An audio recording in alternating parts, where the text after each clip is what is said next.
नमस्कार विद्यार्थी मित्रांनो, आज आपण इयत्ता 12वी या वर्गातील चिटणीसाची कार्यपद्धती या विषयाचा अभ्यास करणार आहोत.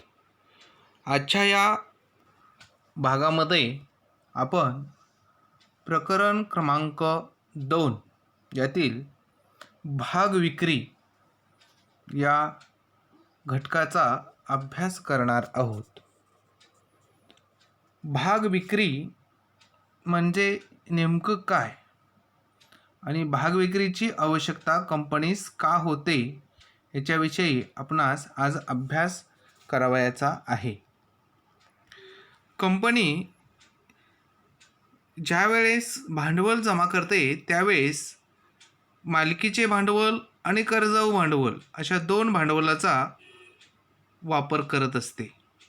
म्हणून मालकीचे भांडवल जमा करत असताना भाग विक्री हा अत्यंत महत्त्वाचा असलेला घटक दिसून येतो.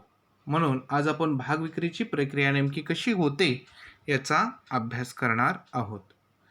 कंपनीला नवीन व्यवसाय सुरू करण्यासाठी किंवा चालू व्यवसाय वाढवण्यासाठी किंवा पूर्वीची देणी देण्यासाठी भांडवलाची गरज असते. कंपनी भाग, कर्जरोखे, बॉन्ड्स इत्यादीची विक्री करून भांडवल उभारते.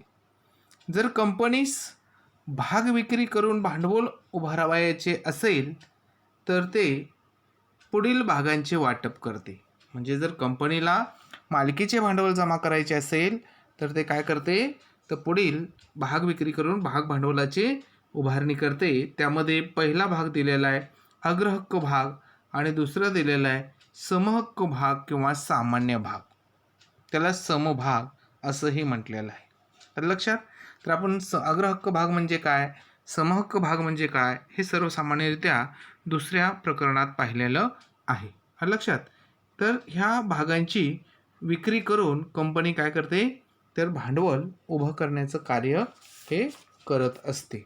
तर हे कार्य करत असताना भाग विक्रीची पद्धती कशी आहे हे आपणास अभ्यासावयाचं आहे. म्हणून सुरुवातीला भाग विक्री बघत असताना भाग विक्रीची पद्धती आपणास अभ्यासावयाची आहे.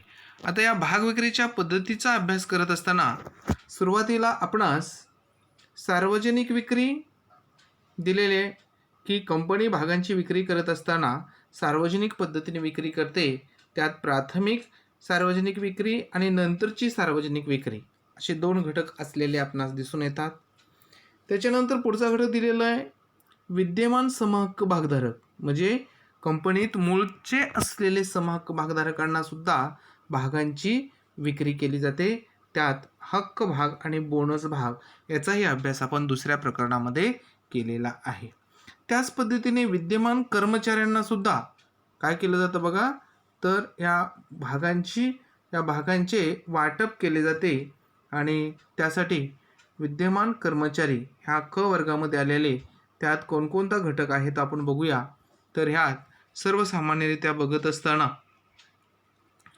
कर्मचारी भाग विकल्प योजना असेल, कर्मचारी भाग खरेदी योजना असेल, भाग किंमत वृद्धी अधिकार योजना असेल आणि स्वेट सामान्य भाग असाही असू शकेल.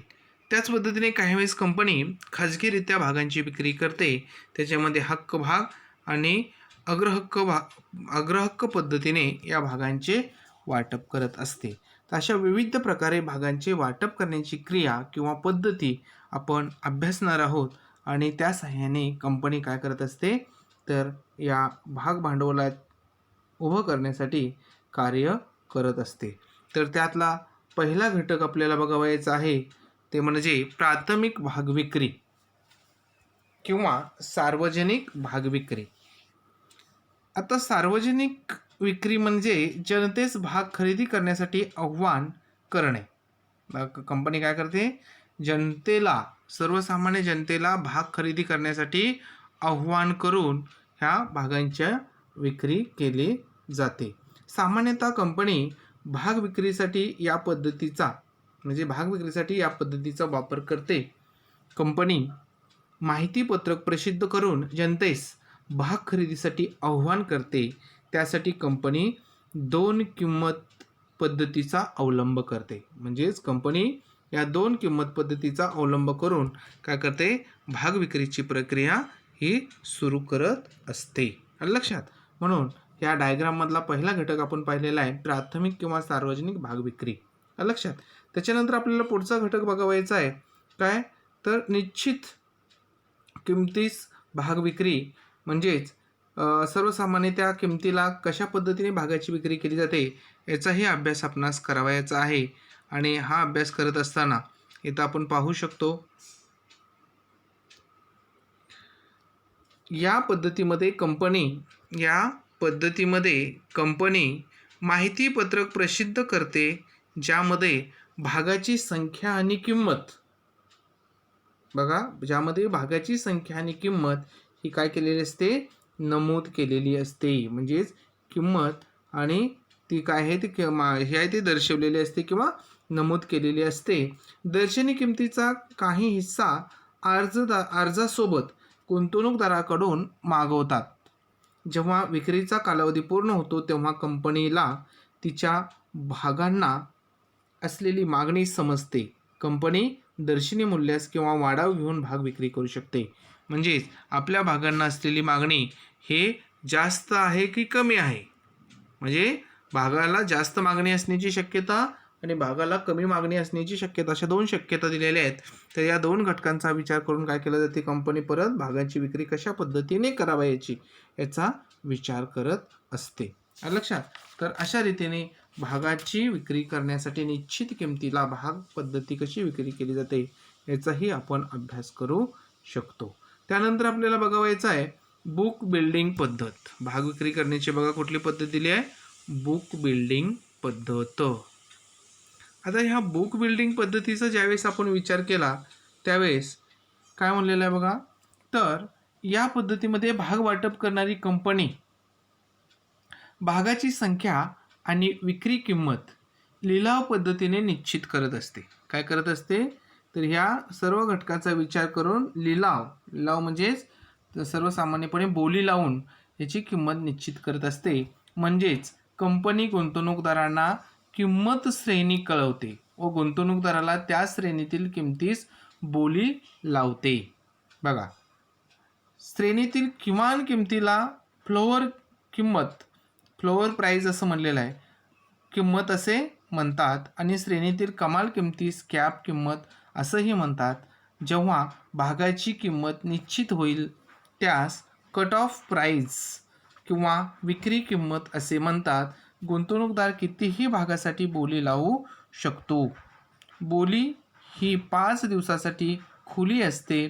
बोली व आवेदन अर्ज रक्कम हे व्यापारी बँकेकडे पाठवले जाते. कंपनी बोलीची प्रक्रिया संपल्यावर, म्हणजेच सर्वसामान्य ही बोलीची प्रक्रिया संपल्यावर काय करते, कमाल किमतीनुसार कट ऑफ प्राईज किंवा विक्री किंमत निश्चित करते. म्हणजे यात थोडक्यात काय केलं जातं बघा, तर या किमतीचे भाग बाजारात विकावयास येणार आहेत, तर घेणाऱ्यांनी ग्राहक किती किंमत द्यायला तयार आहेत त्यांच्याकडून काय केलं जातं, तर ती किंमत मॅक्सिमम किंमत त्यांच्याकडून मागवली जाते.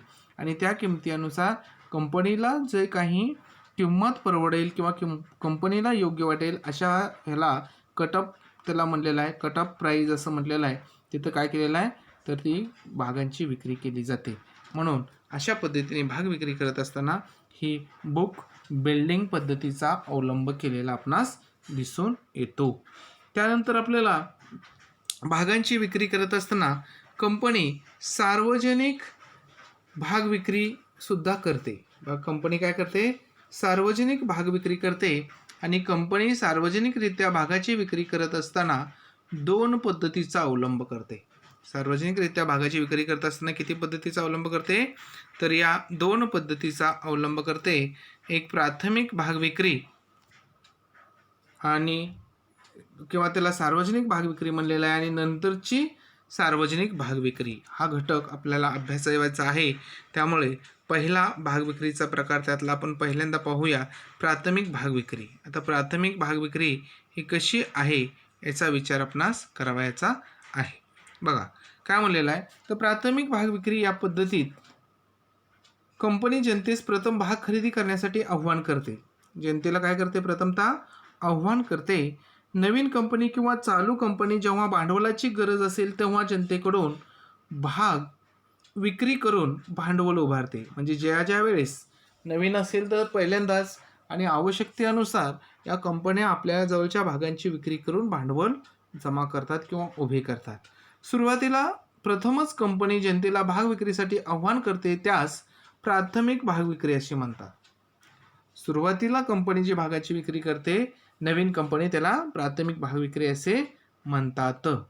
IPOच्या आधी कंपनीचे बघा IPOच्या आधी कंपनीचे भाग नोंदवलेले नसतात, पण IPO नंतर ती सूचीबद्ध कंपनी असते आणि ती तिच्या भागाची खरेदी विक्री खुल्या बाजारात करू शकते किंवा त्याच्या भाग बाजाराची म्हणजे भाग बाजारामध्ये त्या कंपनीच्या भागाची विक्री होऊ शकते.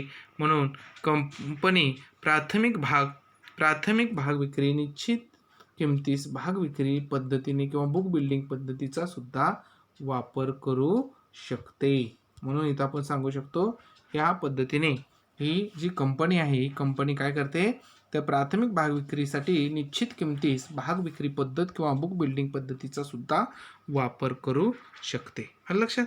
याच्यानंतर यातला दुसरा घटक आपल्याला बघायचा आहे ते म्हणजे नंतरची सार्वजनिक विक्री. आता नंतरची सार्वजनिक विक्री बघत असताना भागांची विक्री बघत असताना काय दिलेलं आहे बघा. फाउंड इथं थोडासा हलतोय. काय म्हटलेलं आहे तर प्राथमिक भाग विक्री नंतर जेव्हा कंपनी भाग विक्री करते त्यास नंतरचे किंवा दुय्यम भाग विक्री असे म्हणतात. सूचीबद्ध कंपनीच्या प्राथमिक भाग विक्री नंतरच्या विक्रीला नंतरची भाग विक्री असे म्हणतात. तर अशा पद्धतीने प्राथमिक भाग विक्री आणि नंतरची भाग विक्री हा घटक आपण इथं पाहू शकतो. त्याच्यानंतर आपल्याला बघवायचं आहे भाग विक्रीच्या पद्धतीमध्ये विद्यमान समहक्क भागधारकांना भाग विक्री. आता कंपनी काय करते जे कंपनीचे मूलतः विद्यमान समहक्क भागधारक आहेत यांना भागांची विक्री करते. आता या समहक्क भागधारकांना भागाची विक्री करत असताना कंपनी दोन प्रकारे भागाची विक्री करू शकते. म्हणजे कंपनी भांडवल उभारण्यासाठी विद्यमान म्हणजे पूर्वी आहेत अशा विद्यमान समहक्क भागधारकांनाच भागांची विक्री करते. यामध्ये या विद्यमान समहक्क भागधारकांना भागाची विक्री करत असताना बघा हक्क भाग आणि बोनस भाग या दोन भागाची विक्री करत असलेली आपणास दिसून येते. हक्क भाग आणि बोनस भागाची विक्री करत असलेली दिसते. म्हणून आज आपण आता अभ्यासणार आहोत हक्क भाग. काय त्यातला पहिला घटक अभ्यासाचा भाग विक्रीचा हक्क भाग. हक्क भाग आणि बोनस भाग मिळवण्याचा अधिकार कोणाचा आहे तर समहक्क भागधारकांचा. कोणाचा आहे तर समहक्क भागधारकांना हक्क भाग आणि बोनस भाग मिळत असतात. म्हणून आपण सुरुवातीला बघूया आता हक्क भाग. जेव्हा कंपनीस अधिक भांडवलाची आवश्यकता असते तेव्हा कंपनी तिच्या समहक्क भागधारकांना त्यांनी खरेदी केलेल्या भागाच्या प्रमाणात भाग विक्री करू शकते.